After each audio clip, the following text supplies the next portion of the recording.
मैं सबसे पहले विभाग को और बैंकर्स को इस बात के लिए हृदय से धन्यवाद देता हूं कि उन्होंने आज यहां पर एक साथ 1,90,000 उद्यमियों, हस्तशिल्पियों और कारीगरों को 16,000 करोड़ रुपए के लोन वितरण के इस बृहद कार्यक्रम के साथ वे स्वयं जुड़े हुए हैं। मैं इसके लिए आपको धन्यवाद देते हुए लोन प्राप्त करने वाले सभी उद्यमी, कारीगर और हस्तशिल्पियों को हृदय से बधाई भी देता हूं। अनेक कार्यक्रमों के जिससे आज का यह आयोजन महत्वपूर्ण है। लोन वितरण का कार्यक्रम तो हो ही रहा है, 5 CFC का भी उद्घाटन आज हुआ है, जो प्रदेश के 5 अलग अलग जनपदों में, आजमगढ़ में, अंबेडकर नगर में, सिद्धार्थ नगर में, सीतापुर में, आगरा में स्थानीय उत्पाद के प्रमोशन के लिए स्थानीय स्तर पर वह किस रूप में कार्य करेगी, उससे जुड़े हुए और उसके संचालकों के साथ अभी संवाद के कार्यक्रम को आपने देखा होगा। यही अंतर है। 2017 के पहले ये क्षेत्र पूरी तरह उपेक्षित था, मृतप्राय सा हो गया था, लोगों में हताशा थी, निराशा थी। और 2017 में जब प्रदेश में नई सरकार का गठन हुआ तो उस समय हम लोगों के सामने यह भी एक चुनौती थी। उत्तर प्रदेश की उस समय बेरोजगारी की जो दर थी वो 18% से अधिक थी। देश की सबसे बड़ी आबादी का राज्य है तो सबसे अधिक युवा भी होंगे। सबसे अधिक युवा हैं तो उनकी सबसे अधिक आकांक्षाएं भी होंगी और उसके अनुरूप अपना कार्यक्रम बनाने के लिए उत्तर प्रदेश जैसे राज्य में, जहां पर कृषि के अलावा रोजगार का दूसरा साधन था ही नहीं, और कृषि में भी हमारे 200 से अधिक विकासखंड ऐसे थे जो डार्क जोन घोषित हो गए थे। वहां कोई ट्यूबवेल नहीं लग सकता था, वहां पर सिंचाई की सुविधा के लिए कोई अन्य इस प्रकार की व्यवस्थाएं नहीं थी। प्रदेश के अंदर केंद्र सरकार के द्वारा बार बार विभिन्न प्रकार की योजनाओं की घोषणा के बावजूद तत्कालीन जो सरकारें थी उससे पहले की, वे उन योजनाओं में रुचि नहीं ले रही थी। नमामि गंगे परियोजना को प्रभावी ढंग से लागू करने में कोई रुचि नहीं थी उनकी। प्रदेश के अंदर लुप्त प्राय हो रही नदियों को संरक्षित किया जाए, इसके बारे में भी कोई कार्यक्रम नहीं था। कमी पैसे की नहीं थी, केंद्र के सहयोग की भी नहीं थी, राज्य सरकार की इच्छा शक्ति की थी।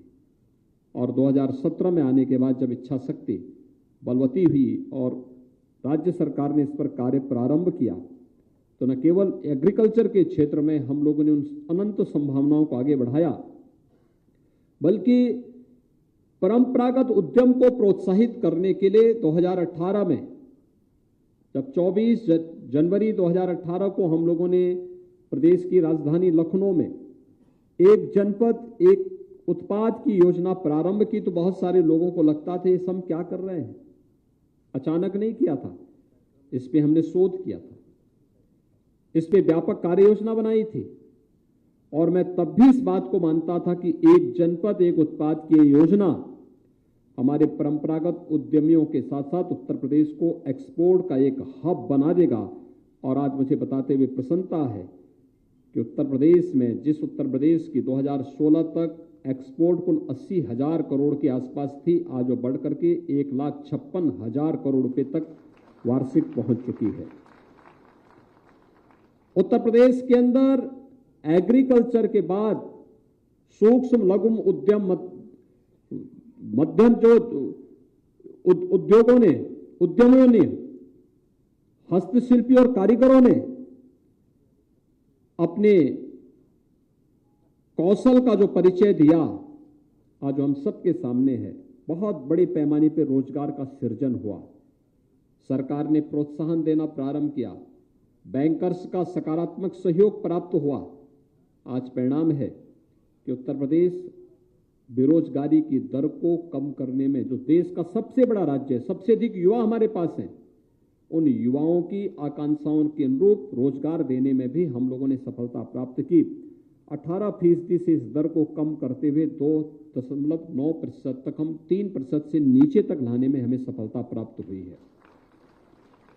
उत्तर प्रदेश जैसे राज्य में लोगों की इच्छा होती थी कि यहाँ पे बैंकों से जो लोन दिया जाना चाहिए, अधिक संख्या में दिया जाना चाहिए, लेकिन किनको दिया जाना चाहिए किसी को पता ही नहीं था।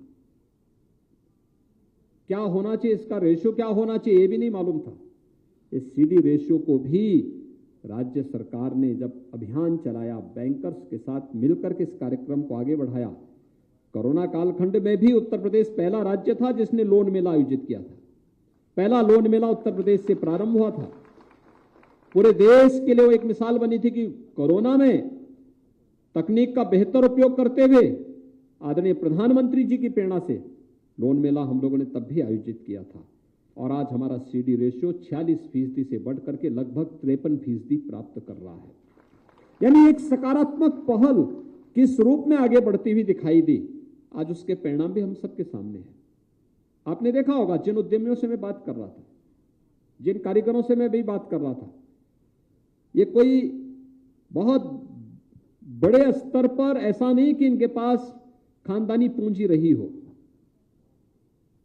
इन लोगों ने अपने स्तर पर मेहनत की, अपने स्वावलंबन का रास्ता स्वयं बनाया, और आज किसी ने अलग अलग, यानी सभी ने अपने अपने स्तर पर अपने तरीके से कार्य आगे बढ़ाया। स्थानीय प्रशासन का सहयोग लिया, बैंक उसके साथ जुड़े, राज्य सरकार का और केंद्र सरकार का उन्हें समर्थन रहा।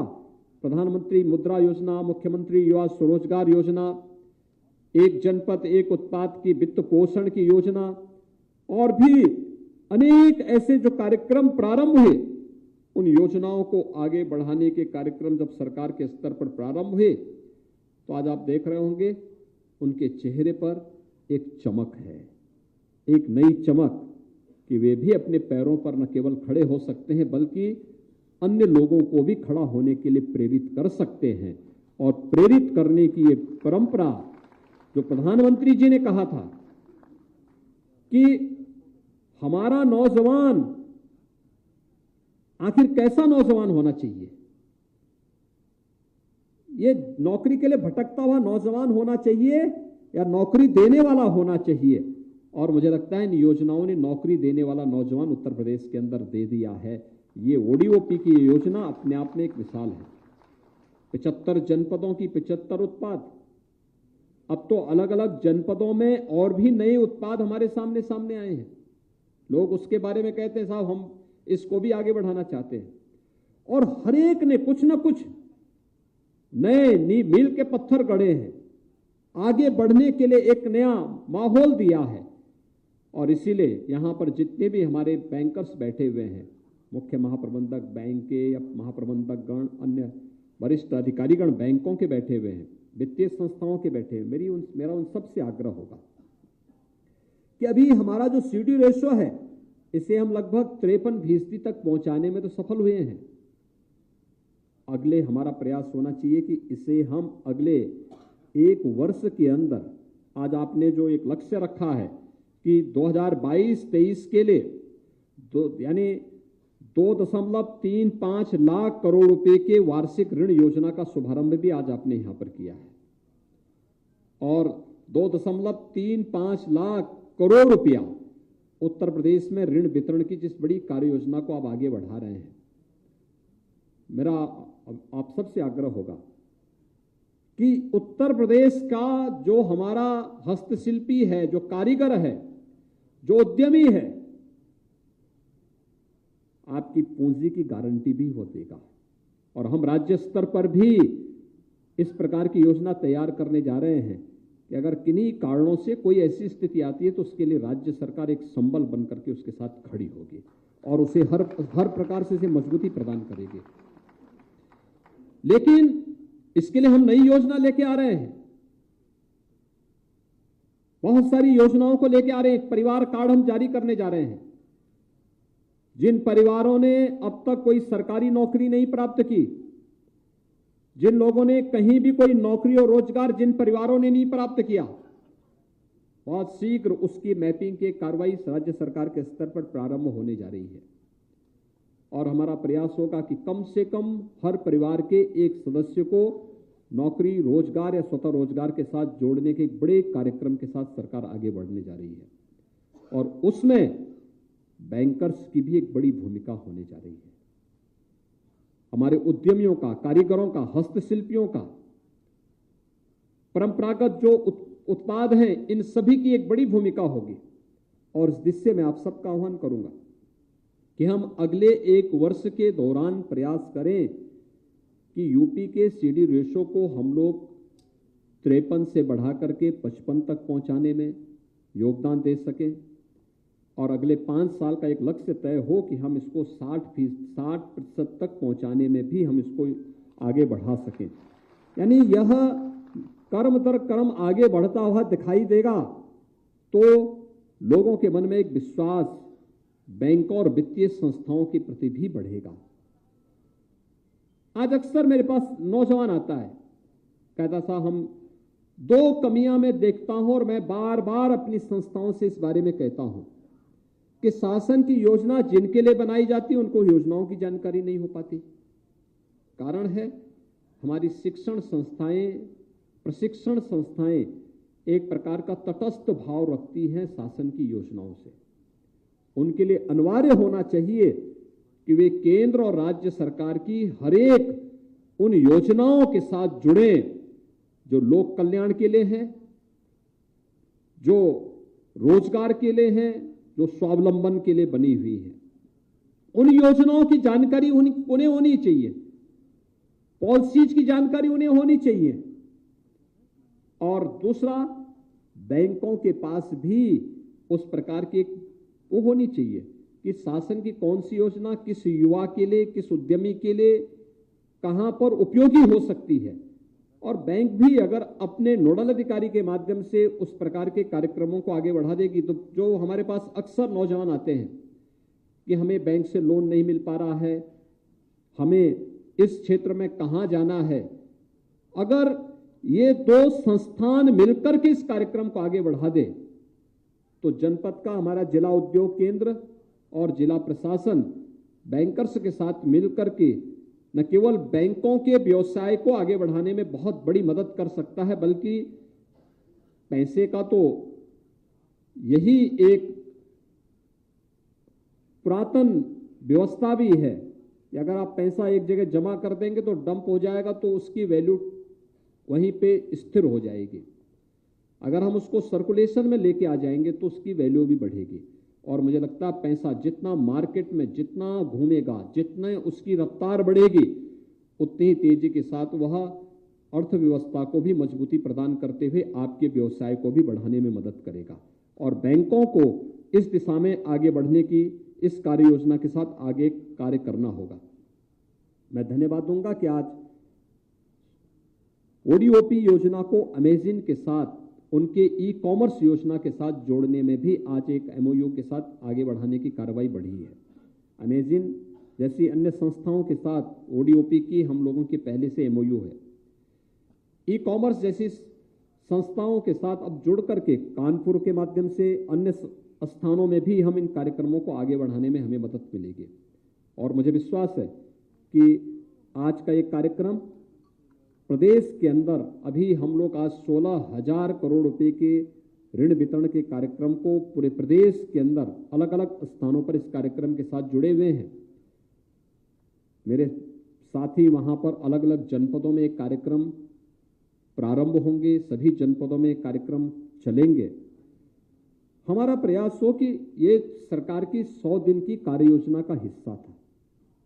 अभी हम 6 महीने के अंदर फिर 25 सितंबर के अंदर फिर से एक बार फिर से मिलेंगे और हमारा प्रयास हो कि तब के लिए फिर की कार्य योजना हमारी आगे बढ़े, जिससे 2,35,000 करोड़ रुपए के जिस लोन वितरण के कार्यक्रम को हम आगे बढ़ाने का कार्य कर रहे हैं, सही और पात्र लोगों तक शासन की इन योजनाओं का लाभ उन्हें उपलब्ध कराने में बैंकर्स की मदद से उन्हें आगे बढ़ाने के लिए एक प्लेटफॉर्म उपलब्ध करा पाएंगे और हम उत्तर प्रदेश के सीडी रेशो को भी बेहतर करने में हमें सफलता प्राप्त हो पाएगी। एक बार फिर से अधिक नौजवानों को स्वावलंबन की ओर अग्रसर करने की केंद्र और राज्य सरकार की योजनाओं को हम व्यवस्थित रूप से आगे बढ़ाएंगे। इस विश्वास के साथ मैं एक बार फिर से जो भी लाभार्थी आज यहाँ पे लोन प्राप्त कर रहे हैं उन सभी कारीगर, हस्तशिल्पी और उद्यमियों को मैं हृदय से बधाई देता हूँ और विश्वास व्यक्त करता हूँ। एक और मुझे उनसे कहना है, प्रधानमंत्री जी डिजिटल बैंकिंग की बात कर रहे हैं, तो उन सब से बैंकों से मेरा आग्रह होगा कि जो भी लोग लोन प्राप्त कर रहे हैं डिजिटल लेन देन के साथ अगर हम उन्हें जोड़ सकेंगे, उसकी ट्रेनिंग दे सकेंगे, तो यह डिजिटल बैंकिंग को भी प्रोत्साहित करने का एक बेहतरीन माध्यम मिलेगा। क्योंकि उत्तर प्रदेश में जितना मैन पावर आपको मिलेगा, जितना अच्छा स्कोप आपके सामने होगा, मुझे लगता है कि वह अन्यत्र मिलना कठिन होगा और इसका हमें बेहतर लाभ उठाना होगा। मैं एक बार फिर से आप सबके प्रति हृदय से अपनी शुभकामनाएं देता हूं। बहुत बहुत धन्यवाद। जय हिंद। नमस्कार, मैं हूं मानक गुप्ता। अगर आपको हमारा ये वीडियो पसंद आया हो तो इसे लाइक और शेयर जरूर करें और हाँ, हमें सब्सक्राइब और फॉलो करना ना भूलें ताकि आप देश और दुनिया की कोई खबर मिस ना करें। तो जुड़े रहिए हमारे साथ और देखते रहिए News 24।